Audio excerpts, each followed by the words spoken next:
Santa Cruz de nuestros enemigos. Líbranos, Señor Dios nuestro, en el nombre del Padre, y del Hijo, y del Espíritu Santo. Amén. Señor mío y Dios mío, creo firmemente que estás aquí, que me ves, que me oyes.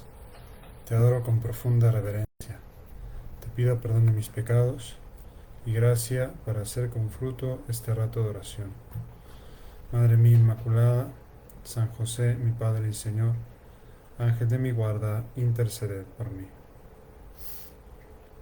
Pasamos al capítulo 20 del Evangelio de San Lucas. Y nos dice lo siguiente: y sucedió que un día enseñaba al pueblo en el templo y anunciaba la buena nueva.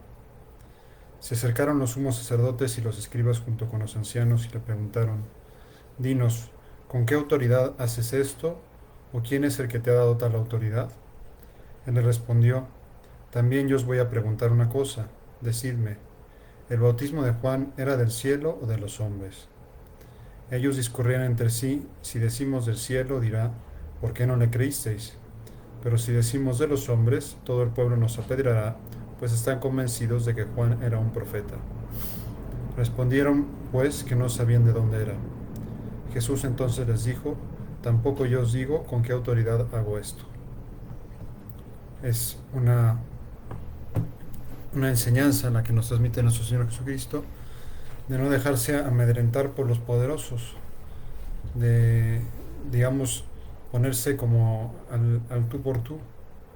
Ellos intentaban,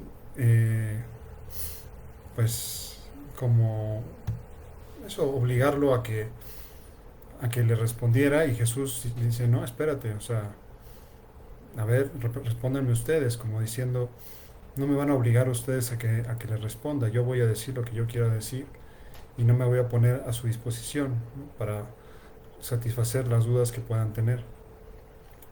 Es nuestro Señor Jesucristo que muestra su imperio y sobre todo su sagacidad, su astucia. No se deja meter, como al mismo tiempo como lo hizo cuando le querían obligar a pagar tributo o no pagar tributo. O sea, hay distintas veces donde nuestro Señor Jesucristo, cuando intentan ponerle como pruebas, muestra pues tener gran agilidad mental y muestra sagacidad para responder las dudas, muestra, por decirlo así, que no es una persona dejada, no es una persona apocada, no es una persona como tímida, ¿no? Sino que dice: a ver, o sea, yo les digo, pero ustedes díganme, ¿no? No se atreven a decirme, pues no les digo yo. ¿Me explico? O sea, se pone al tú por tú, ¿cómo se llama? Se pone al tú por tú con los escribas y los fariseos y les dice: oigan, ustedes no tienen por qué, o sea, la autoridad que ustedes tienen la tienen porque mi Padre se las ha dado y no han sabido utilizarla bien. Yo tengo autoridad por mí mismo, ¿no? Pero no me voy a poner, no tengo por qué dejarme interrogar por ustedes. Entonces, digamos que eso nos muestra el señorío, el porte de nuestro Señor Jesucristo.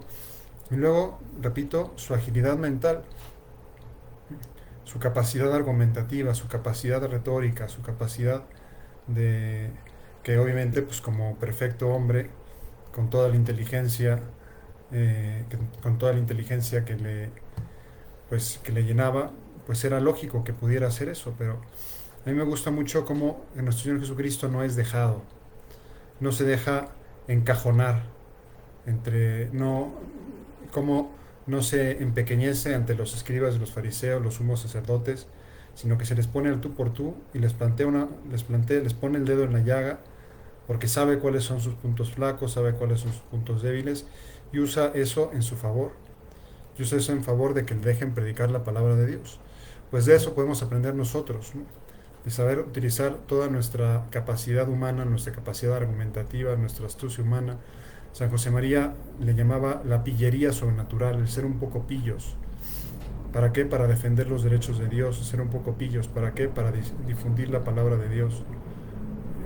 Eso es agradable a Dios nuestro Señor, porque para eso nos ha dado la inteligencia, ¿no? Y nuestro Señor Jesucristo hace alarde precisamente de esa inteligencia sobrenatural, ¿no? Y esa inteligencia que deja como desconcertados a sus enemigos, ¿no? Inmediatamente después va a hablarles con una parábola en donde pues le lanza un montón de pedradas, de indirectas a los sumos sacerdotes, a los escribas y a los fariseos. Es decir, pasa de la defensa al ataque, nuestro Señor Jesucristo. Jesús entonces les dijo, se puso a decir al pueblo esta parábola. Un hombre plantó una viña y la arrendó a unos labradores y se ausentó por mucho tiempo. A su debido tiempo envió un siervo a los labradores para que le diesen parte del fruto de la viña. Pero los labradores, después de golpearle, le despacharon con las manos vacías. Volvió a enviar a otro siervo, pero ellos, después de golpearle e insultarle, le despacharon con las manos vacías. Tornó a enviar un tercero, pero ellos, después de herirle, le echaron. Dijo pues el dueño de la viña, ¿qué haré? Voy a enviar a mi hijo querido, tal vez le respeten. Pero los labradores, al verle, se dijeron entre sí, este es el heredero, matémosle para que la herencia sea nuestra. Yo siempre que leo esta parábola, pues es una parábola que me parece absurda. Es decir, nadie enviaría a su hijo a un lugar donde están golpeando a sus siervos. Sin embargo, nuestro Señor Jesucristo lo que nos está mostrando es la lógica sobrenatural de Dios Padre, que es la lógica de la cruz. La lógica de la cruz, una lógica distinta de la lógica que tenemos nosotros. Una lógica pues que está, repito, más allá de nuestras capacidades, precisamente entregar al Hijo para rescatar al siervo. Es lo que hace nuestro Señor Jesucristo. Perdón, lo que hace Dios Padre, entrega a Jesucristo para salvar a los esclavos. Y dice, porque, repito, después de enviar a 3 siervos que son heridos y maltratados por los labradores, pues ninguno de nosotros enviaremos a nuestro hijo, sino que llamaríamos a la policía o llevaríamos no sé, ¿no? Contrataríamos unos golpeadores para que sacaran a esos de nuestra viña o lo que fuera, ¿no? Pero no enviaríamos a nuestro hijo. Sin embargo, Dios, después de enviar su imagen de los profetas, que no los han escuchado, y ahora dicen, ok, no escucharon a los profetas, pues ahora les voy a enviar a mi hijo. Es decir, no un siervo, sino mi hijo. Y claro, los labradores al verle se dijeron entre sí, este es el heredero, matémosle para que la herencia sea nuestra. Y echándole fuera de la viña, le mataron. ¿No? Que es también una imagen de la pasión de Cristo. Justo afuera de Jerusalén, ¿verdad? En el Monte Calvario, ahí es donde matan a Jesucristo, ¿no? Justo en las afueras de la ciudad, ¿no? Sacándole de la viña, que la viña es imagen de Jerusalén. Echándole fuera de la viña, le mataron. ¿Qué hará pues con ellos el dueño de la viña? Vendrá y dará muerte a estos labradores y entregará la viña a otros. Al oír esto dijeron, de ninguna manera. Pero él, clavando en ellos la mirada, dijo, pues ¿qué es lo que está escrito? La piedra que los constructores desecharon en piedra angular se ha convertido. Todo el que caiga sobre esta piedra se destrozará, y aquel sobre quien ella caiga le aplastará. Los escribas y sumos sacerdotes trataron de echarle mano en aquel momento, pero tuvieron miedo al pueblo, porque habían comprendido que aquella parábola la había dicho por ellos. Es decir, ellos son los labradores que han maltratado a todos los enviados de nuestro Señor Jesucristo. Ellos son los labradores que han maltratado a los enviados del Padre y que después van a matar al Hijo fuera de la viña. Pero ese Hijo es la piedra angular, la piedra que han desechado los constructores, los sabios, los entendidos, se ha convertido en la piedra angular. Y es la piedra angular de la iglesia. Al leer este texto me viene a la memoria la confesión de fe de Pedro, ¿no? Tú eres Pedro y sobre esta piedra edificaré mi iglesia. ¿Y sobre cuál es la piedra? Pues la confesión de Pedro. Tú eres el Mesías, el Hijo de Dios vivo. Jesucristo es la piedra angular, ¿no? Por eso nadie puede contra Jesucristo. Por eso cuando estamos del lado de Jesucristo estamos del lado vencedor, aunque a veces nos parezca lo contrario, ¿no? Entonces es una enseñanza que, que es profética de nuestro Señor. Nuestro Señor está haciendo ahí como profeta, describiendo una vez más que Él va a morir, pero que Él, quien aparentemente es desechado como, pues, eso, ¿no? La piedra que han desechado los constructores, la que no han querido los sabios, pues es la piedra angular, la piedra que servirá de la base, el fundamento de la iglesia. La piedra sobre la cual se edificará la iglesia es Cristo mismo. Nuevamente, entonces, se ve que el ambiente, ya estamos en la semana en la que nuestro Señor Jesucristo va a morir, su última semana, en donde la tensión entre Él y los escribas y los fariseos se vuelve pues muy grande, ¿no? Dice, quedándose ellos al acecho, le enviaron unos espías que fingieran ser justos para sorprenderle en alguna palabra y poderle entregar al poder y la autoridad del procurador. Y le preguntaron, Maestro, sabemos que hablas y enseñas con rectitud y que no tienes en cuenta la condición de las personas, sino que enseñas con franqueza el camino de Dios. ¿Nos es lícito pagar el tributo al César o no? Pero él, habiendo conocido su astucia, les dijo, Mostradme un denario. ¿De quién lleva la imagen y la inscripción? Ellos dijeron, del César. Él les dijo, pues bien, lo del César devolvédselo al César y lo de Dios a Dios. Y no pudieron sorprenderle ninguna palabra ante el pueblo, y maravillados por su respuesta se callaron. Nuevamente tenemos el caso de nuestro Señor Jesucristo, que pues calla, ¿no? Calla a los escribas y a los fariseos, los calla, les cierra la boca, ¿no? Les cierra la boca, ellos con toda la astucia, con toda la mala leche, quieren contarle una palabra para entregarlo a la autoridad romana, de acusarlo de sedición, de incitar al levantamiento, de oponerse al pago de los impuestos, y ya que sea la autoridad romana la que se deshaga de él. Pero nuestro Señor Jesucristo pues no se deja, pues no cae en la trampa, y al contrario, aprovecha para darnos una enseñanza que será de capital importancia en toda la historia pues en toda la historia de la cristiandad, ¿no? Dar al César lo que es del César y a Dios lo que es de Dios. Es decir, reconoce la legitimidad del orden civil, la legitimidad y la autonomía del orden temporal, ¿no? Una autonomía que no es absoluta, que es relativa, no es autonomía, por ejemplo, del orden moral, ¿no? La autoridad política no está por encima de la moral, de la ética. La política no debe ir en contra de la ética, al contrario, deben ir de la mano. Pero de todas maneras reconoce que la autoridad civil no depende de la autoridad religiosa, y por eso dice, dad al César lo que es del César y a Dios lo que es de Dios, como señalando, bueno, pues cada uno tiene su ámbito y ese ámbito es legítimo.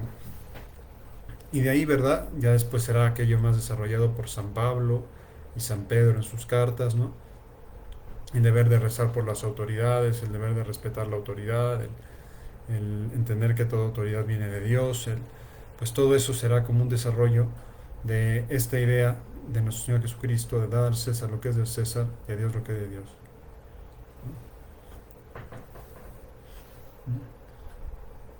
No pudieron sorprenderle en ninguna palabra ante el pueblo, y maravillados por su respuesta se callaron. Acercándose algunos de los saduceos, esos que sostienen que no hay resurrección, le preguntaron, Maestro, Moisés nos dejó escrito que si muere el hermano de alguno que estaba casado y no tenía hijos, que su hermano tome a la mujer para dar descendencia a su hermano. Eran 7 hermanos. Habiendo tomado mujer el primero, murió sin hijos. Y la tomó el segundo, luego el tercero. Del mismo modo los 7 murieron también sin dejar hijos. Finalmente también murió la mujer. Esta pues, ¿de cuál de ellos será mujer en la resurrección? Porque las 7 la tuvieron por mujer.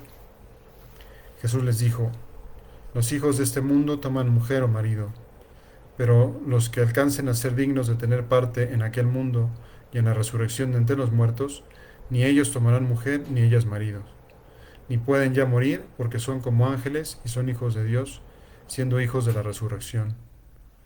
Y que los muertos resucitan, lo ha indicado también Moisés en lo de la zarza, cuando llama al Señor Dios de Abraham, Dios de Isaac y Dios de Jacob.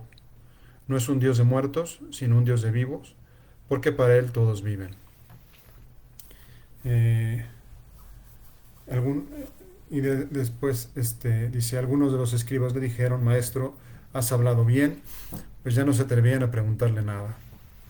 Nuevamente intentan ponerle pues un acertijo, en este caso los saduceos. Los saduceos no creían en la resurrección, ni en los ángeles, ni en la vida eterna. Los saduceos tenían solamente su única fuente de revelación, son los primeros 5 libros del Antiguo Testamento, lo que se llama el Pentateuco, y digamos que la revelación de esas cosas, de la vida eterna, del juicio, de la resurrección, es una revelación mucho más reciente, ¿no? La revelación de Dios es progresiva, se va dando a lo largo del tiempo, y la revelación de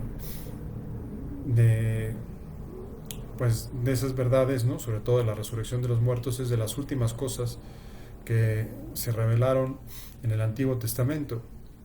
Lo que pasa es que los saduceos no consideraban como inspirados los últimos libros del Antiguo Testamento, ¿no? No consideraban inspirados los últimos libros del Antiguo Testamento, por ejemplo, el libro de los Macabeos, el libro de la sabiduría, donde estas cosas aparecen ya como muy claras, ¿no? Entonces los saduceos solo valoraban el Pentateuco. Y por eso Jesucristo le responde, hablando que es el Dios de Abraham, el Dios de Isaac, el Dios de Jacob, ¿no? Así se presenta Dios ante Moisés, ¿verdad?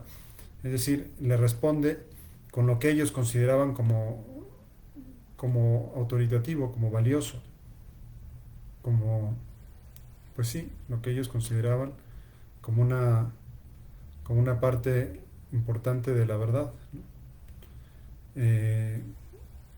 Y digamos que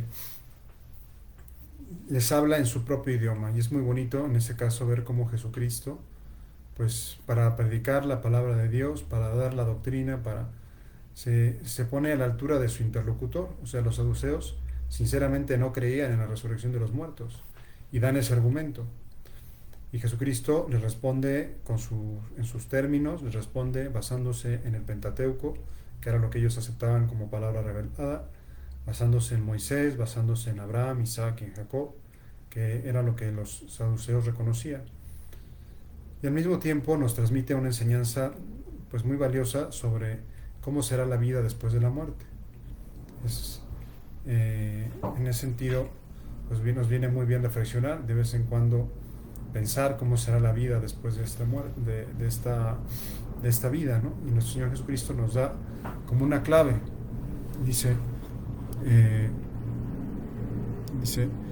los que alcancen a ser dignos de tener parte en aquel mundo y en la resurrección de los muertos, ni ellos tomarán mujer, ni ellas marido, ni ya pueden morir, porque son como ángeles, son hijos de Dios, siendo hijos de la resurrección. Es decir, por decirlo de alguna manera, en los cielos, o en los cielos nuevos y en la tierra nueva, pues ya no vamos a estar procreando, ¿no? Ya no va a haber como esa institución del matrimonio, ¿no? Sino que al contrario, vamos a ser precisamente como ángeles.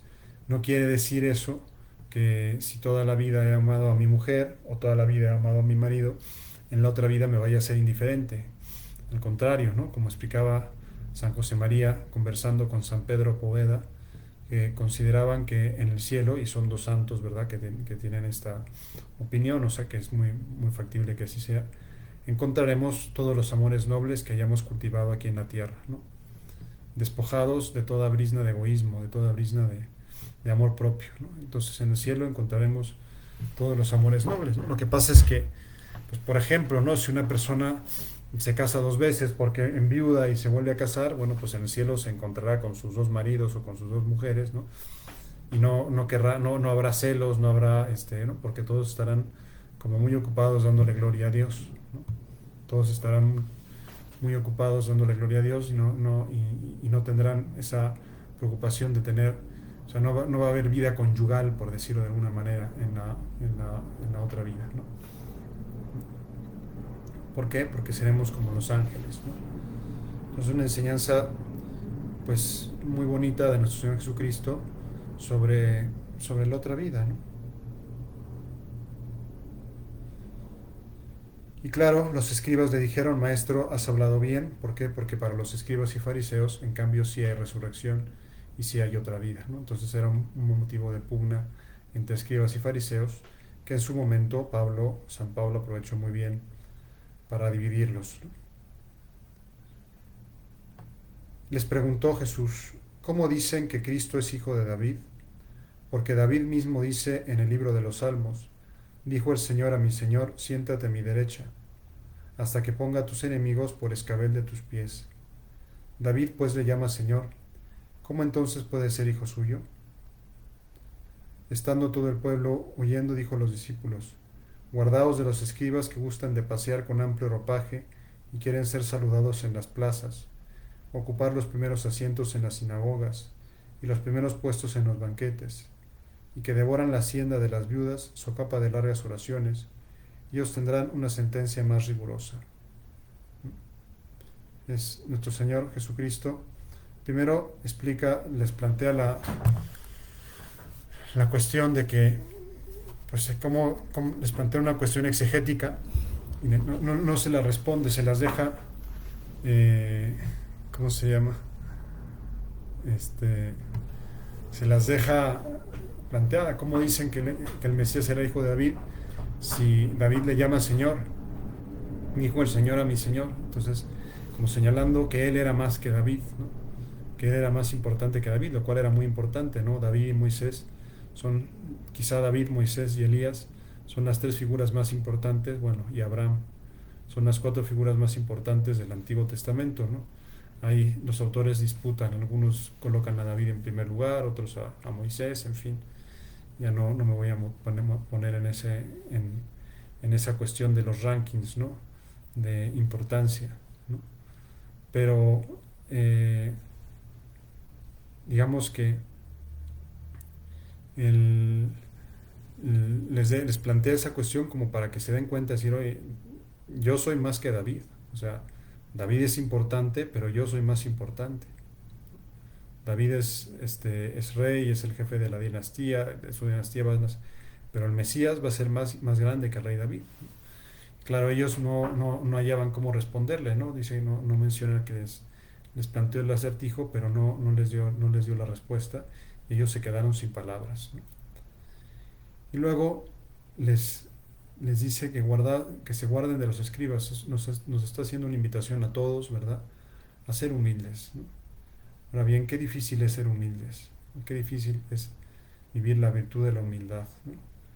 Me acordaba de, pues, una frase de San José María que decía, ocultarse y desaparecer, esto es lo mío. Ocultarme y desaparecer, esto es lo mío. Ocultarme y desaparecer, esto es lo mío. Pues muchas veces nosotros pues queremos traer, y subrayo nosotros porque me refiero a nosotros, a todos, nos gustan mucho los reflectores, más ahora con la cultura de los likes, con la cultura de las redes sociales, como que cada uno hace de sí mismo su propia marca, ¿no? Y bueno, quizá inconscientemente estamos viviendo como los escribas y los fariseos, ¿no? Que gustan pasear con amplio ropaje, quieren ser saludados en las plazas, ocupar los primeros asientos en las sinagogas, los primeros puestos en los banquetes, ¿no? O sea, que quieren ser los primeros. Y claro, pues si quieres ser grande, hazte pequeño. Si quieres ser grande, hazte el servidor de todos. La enseñanza de Jesucristo es como muy clara, ¿no? Y también está hablando de no servirse de la religión precisamente para escalar puestos sociales o escalar, pues conseguir notoriedad o fama, ¿no? Es decir, Nos está invitando a no servirnos de la iglesia, sino servir a la iglesia, que es distinto. Es distinto servir a la iglesia, vivir con la disposición de servir a la iglesia, de darnos por los demás, de entregarnos eh, por las otras personas. Es distinto a eh, pues servirnos de la iglesia, es decir, utilizar el nombre de Dios para colocarnos nosotros más alto, ¿no? ¿Para qué? Para que nos den los primeros lugares, para que nos den los primeros puestos, para que eh, como buscar eso, ¿no? Como dice nuestro Señor Jesucristo, ya recibieron su recompensa, ¿no? O sea, es que buscan ser saludados en las plazas, ocupar los primeros puestos, ya recibieron su recompensa, ¿no? Y esa recompensa es demasiado poquito, ¿no? Para el gran premio que nos quiere dar el Señor. Dios sí que nos quiere dar un premio grande, un premio maravilloso, un premio eterno. Y, y por eso, qué importante es, y le pedimos al Señor ayuda ahora que estamos en oración. Señor, ayúdanos a hacer las cosas por amor a ti, ¿no? Que no estemos tan pendientes del que dirán, que no estemos tan pendientes de quedar bien siempre, que no estemos tan pendientes de, sino que estemos pendientes de ti, de tu palabra, de servirte, ¿no?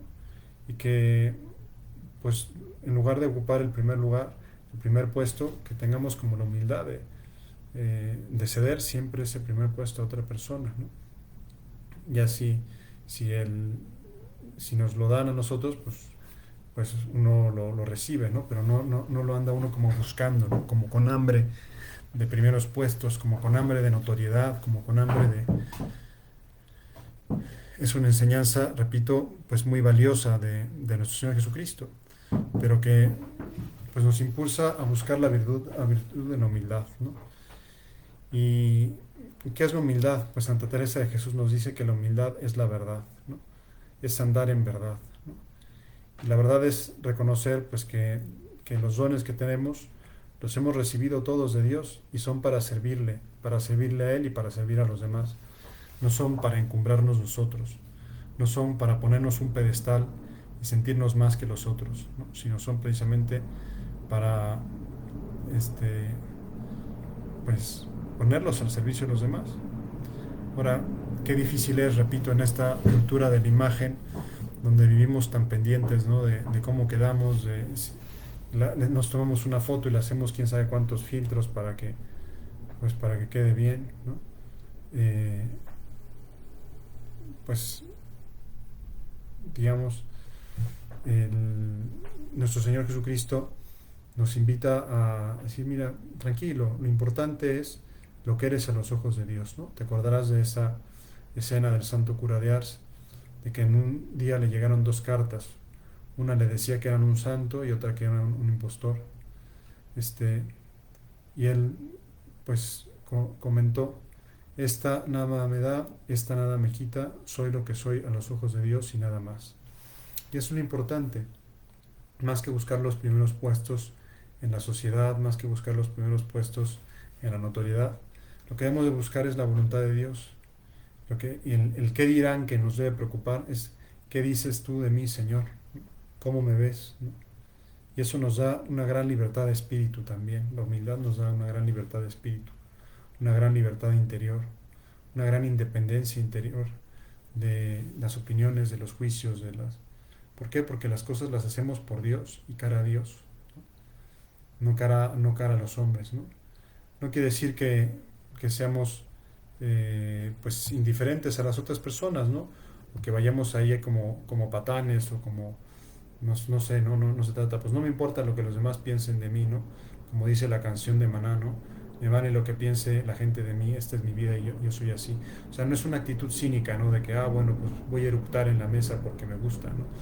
No, sino decir, mira, o sea, no estoy buscando quedar bien contigo, ¿no? Yo con el que quiero quedar bien es con Dios nuestro Señor. Y eso nos ayuda a veces a decir cosas fuertes, a decir cosas incómodas, a decir cosas que son difíciles de decir, pero que nos damos cuenta que Dios nos pide que las digamos.